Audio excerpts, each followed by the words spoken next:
5살에서 79살까지 이미 은퇴를 했거나 은퇴를 앞두고 있는 나이죠. 이 나이의 인구가 처음으로 1,500만 명을 넘어섰습니다. 10년 만에 500만 명이나 늘어났는데요. 하지만 이들의 경제 상황은 좋지가 않습니다. 연금을 받는 비율이 절반밖에 안 되고 액수도 너무 적습니다. 배주환 기자가 전해드리겠습니다.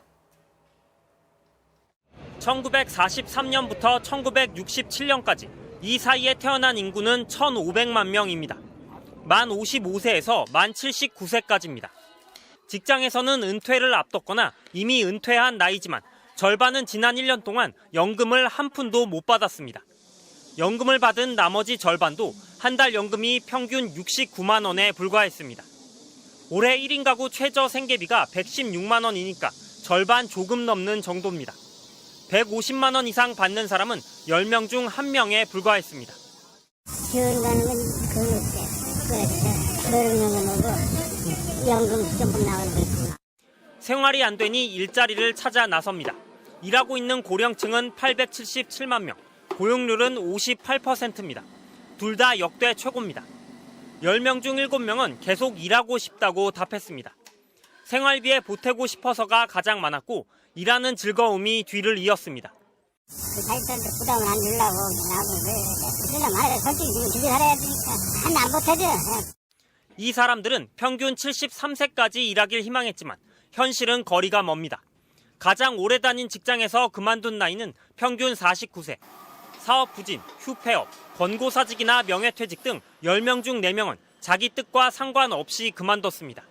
그렇게 오래 다니던 직장을 그만두고 난 뒤 20년 넘게 불안정한 일자리를 찾아다녀야 한다는 뜻입니다. MBC 뉴스 배주환입니다.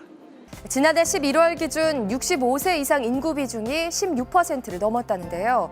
고령화 속도가 일본보다 2배가 빠르지만 노후 준비는 부족하다는 조사 결과가 나왔습니다. 한국경제연구원에 따르면 최근 10년간 한국의 65세 이상 고령 인구는 연평균 4% 이상 증가해 고령화 속도가 일본보다 2배 빠른 것으로 나타났다고 합니다. 이대로라면 오는 2045년에는 고령 인구 비중이 일본보다 높은 37%로 치솟고요.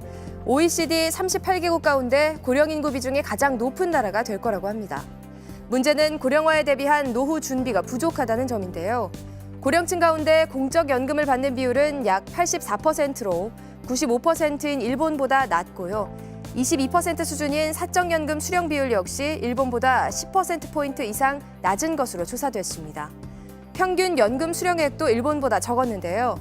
연금으로 받는 돈은 월 82만 8천 원으로 164만 4천 원인 일본의 절반 수준이었습니다.